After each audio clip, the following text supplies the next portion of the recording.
Hello, sunshine. It's Tuesday, September 26th. Let's start with a shout out to all of our teachers out there today. Thank you for uplifting, informing, and inspiring all of us. Students, go on and give a fist bump, a handshake, or a high five to your teacher today. Let them know you appreciate them. Welcome to the best 10 minutes in news, where I give you the what, letting you decide what to think. I'm Coy Wire. This is CNN 10, and we start with the historic writers' strike. After 146 days, the Writers Guild of America, or WGA, has reached a tentative agreement after marathon negotiations with the major film and television companies. This should help pave the way to end this historic work stoppage for the writers, at least. As for the Actors Union, well, it represents about 160,000 actors, and they're still on strike. Some shows could be back up and running soon, but as for some of your favorites, well, CNN media critic Brian Lowry has more. When is Hollywood going to be able to get back to work? What productions will return and what can't return, because the actors, of course, are still on strike?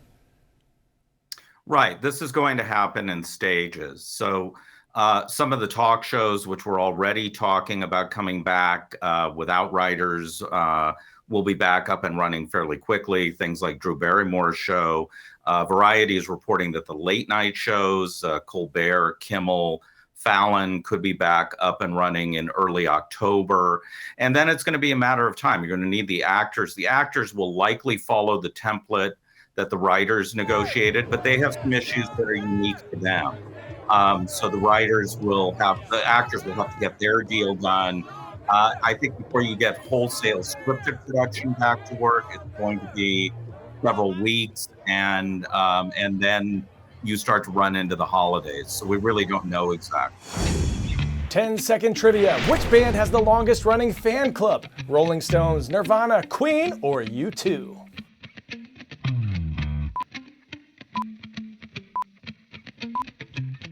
The Guinness Book of World Records says it's the band Queen that has the longest official club. It started in 1970 and is still going strong.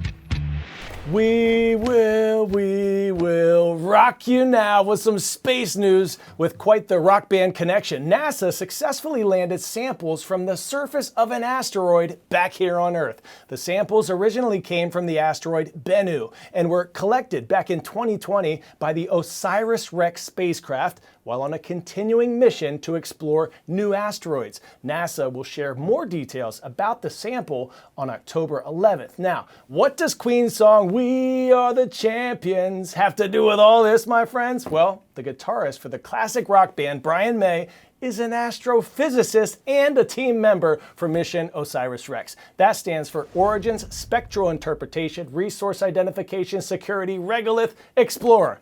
Whew. CNN international correspondent Michael Holmes will now come at us with some more meteor details about this story. More than 7 years ago, NASA set out on a mission to visit an asteroid, collect samples, and return them to Earth. It took more than 2 years for OSIRIS-REx to reach the asteroid named Bennu, which is nearly 500 meters in diameter, roughly the height of the Empire State Building. It circled Bennu for more than 2 years, mapping and studying its rough terrain.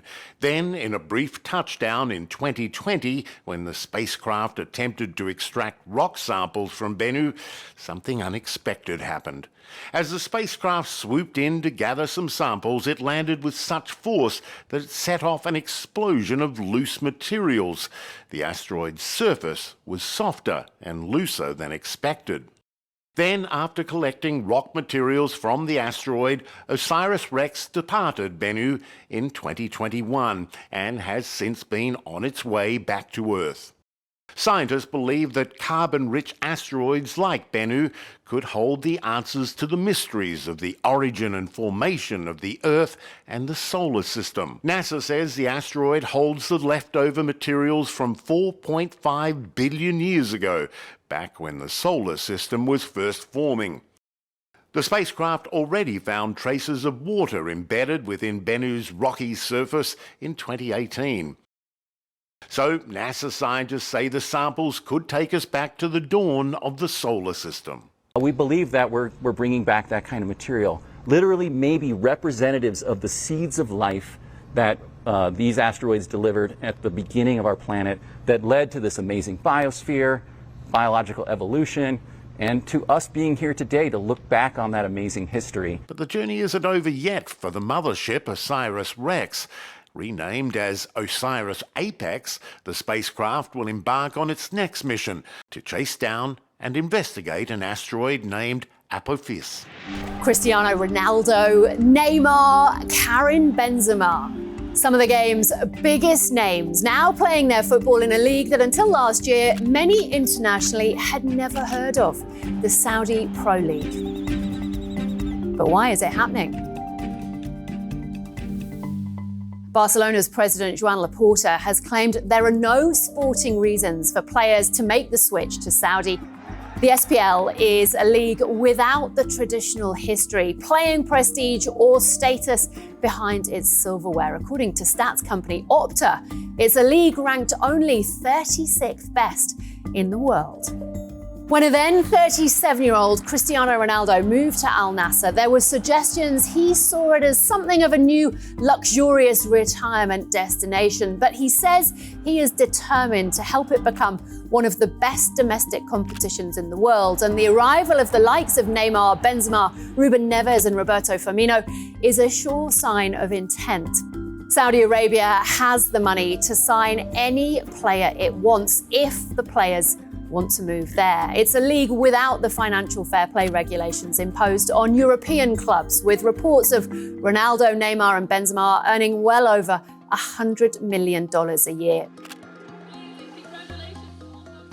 Previously, clubs in the Saudi League have been owned by the country's Ministry of Sport, but recently there's been a move to privatise several of them as part of a government initiative. The Saudi Sovereign Wealth Fund, known as the Public Investment Fund or PIF, has taken control of the league's four most powerful teams: Al Nassr, Al Ittihad, Al Hilal and Al Ahly.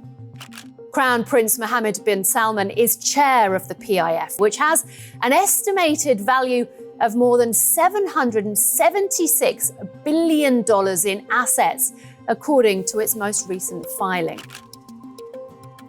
Critics like Human Rights Watch and Amnesty International have accused Saudi Arabia of a calculated sports washing campaign and focusing on football to, quote, obscure its extremely poor human rights record and its anti-LGBTQ+ stance. But Saudi is a country that says it's been looking to diversify its economy away from oil and has seen the value of sport, particularly with its benefits of attracting new tourism and keeping a relatively young population happy. In an interview with Fox News, Prince bin Salman said he doesn't care if people call what the country is doing sports washing, as long as it grows his GDP.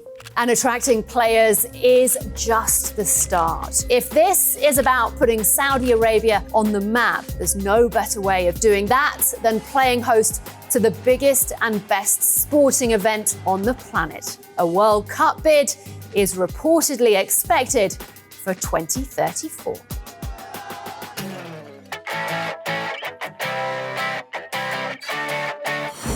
Let me know if you've heard this fantastic story, getting a 10 out of 10. It's official. A lungfish named Methuselah has garnered the record for the oldest living fish in captivity. The scaly one was brought to San Francisco's Steinhardt Aquarium in 1938, and researchers say Methuselah could be a centenarian. That's 100 years old. And get this, caretakers at the aquarium say Methuselah likes belly rubs.